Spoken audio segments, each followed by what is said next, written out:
olha só, gente, temos falado aqui muito a respeito das tensões que marcam a cena internacional e o presidente dos Estados Unidos, Donald Trump, avalia aquelas opções de ataque contra o Irã, que incluem desde uma ofensiva localizada até uma derrubada do regime. Ao mesmo tempo, o maior porta-aviões do mundo, o americano USS Gerald Ford, está a caminho do Oriente Médio para um possível ataque. Diego Pavão é quem está aqui com a gente para explicar um pouco qual que é o potencial bélico desse porta-aviões. A gente está falando de uma embarcação extremamente imponente, é uma peça importantíssima dentro do arsenal americano e vem aí, chega, é deslocado como uma forma também de intimidar, né, Diego? Bem-vindo. Com certeza, é aquela velha dissuasão militar, né? Sempre tentar mostrar para o seu oponente que você pode mais e pode atacar mais. Bom dia para você, Clarissa.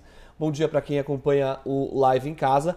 Essa é provavelmente uma das maiores e mais caras e mais poderosas armas de guerra já construídas na história. Vale lembrar que os americanos já têm um outro porta-aviões no Oriente Médio, o USS Abraham Lincoln, e agora esse porta-aviões está a caminho, o USS Gerald Ford. Esse, Clarissa, foi o mesmo porta-aviões que fez aquela pressão na Venezuela no ano passado, antes do ataque que terminou com a captura do Nicolás Maduro. Claro, as dinâmicas de conflito, de ataque, são muito diferentes entre Irã e Venezuela, mas com certeza é algo que chama a atenção a presença desse porta-aviões lá no Oriente Médio. Ele está a caminho ainda, deve chegar dos próximos dias. A gente preparou uma tela para mostrar uma espécie de raio-x desse porta-aviões, mostrar por que ele é tão poderoso e ele pode ser tão efetivo num eventual ataque contra o Irã. Bom, vamos começar. O porta-aviões ele está em operação desde 2017. A construção dele começou em 2009. Foram mais ou menos 8 anos de construção e ele não está nem na metade da sua vida útil. Quer dizer, ele ainda está muito novo, muito bem conservado, vamos dizer assim. É um porta-aviões que tem um comprimento de 333 metros, uma largura de 78. Para a gente fazer um comparativo, seriam mais ou menos 3 campos de futebol enfileirados, um do lado do outro, para a gente dar uma dimensão de como esse porta-aviões é grande. Ele comporta mais ou menos 90 aeronaves, isso é muito importante para um ataque contínuo, quer dizer, ininterrupto, um porta-aviões que pode colocar muitos aviões no ar em pouquíssimo tempo. Aí a gente chega desse dado bem interessante, que é a velocidade dele, 55 km por hora.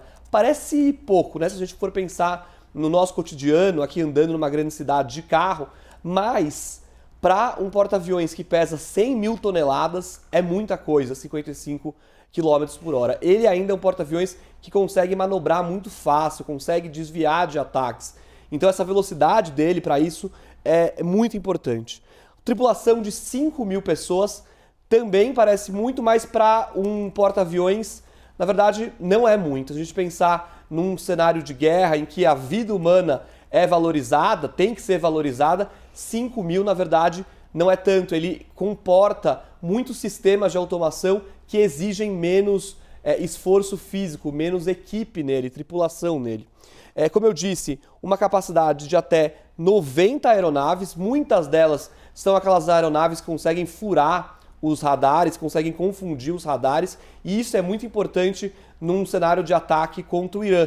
O Irã tem uma rede muito ampla, muito complexa de sistemas antimísseis, e uma das táticas para um ataque ao Irã é exatamente essa, colocar muitas aeronaves no espaço aéreo iraniano, justamente para confundir e sobrecarregar esses sistemas de defesa.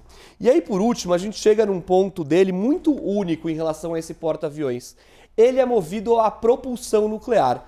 Então, enquanto muitos porta-aviões no mundo, de outros países, são movidos a diesel, com uma autonomia de mais ou menos 3, 4 meses no mar, o USS Gerald Ford pode chegar a ficar 25 anos. A autonomia dele é de 25 anos. Como que acontece isso? Na prática, ele tem 2 reatores nucleares dentro dele. Ele carrega uma espécie de usina nuclear dentro dele. É por isso que ele consegue se locomover com essa autonomia. E, Clarissa, é muito interessante esse porta-aviões, porque esse sistema de propulsão nuclear dele faz ele ter um sistema, na verdade, abastece um sistema que consegue lançar aviões com muita rapidez no ar. É um sistema até que coloca o avião numa espécie de estilingue, e o avião é lançado com muita rapidez, e o avião pode carregar muitas bombas. Isso é muito importante também num ataque contra o Irã, em que muitas instalações subterrâneas, muitas instalações, na verdade, que seriam alvos dos Estados Unidos, são subterrâneas. Para isso você precisa de várias bombas, vários ataques contínuos, e esse porta-aviões cumpre exatamente essa missão. E cumpre a missão também, de fato, de criar uma intimidação, demonstrar poder bélico dos Estados Unidos nessa dinâmica toda e nessa tensão com o Irã.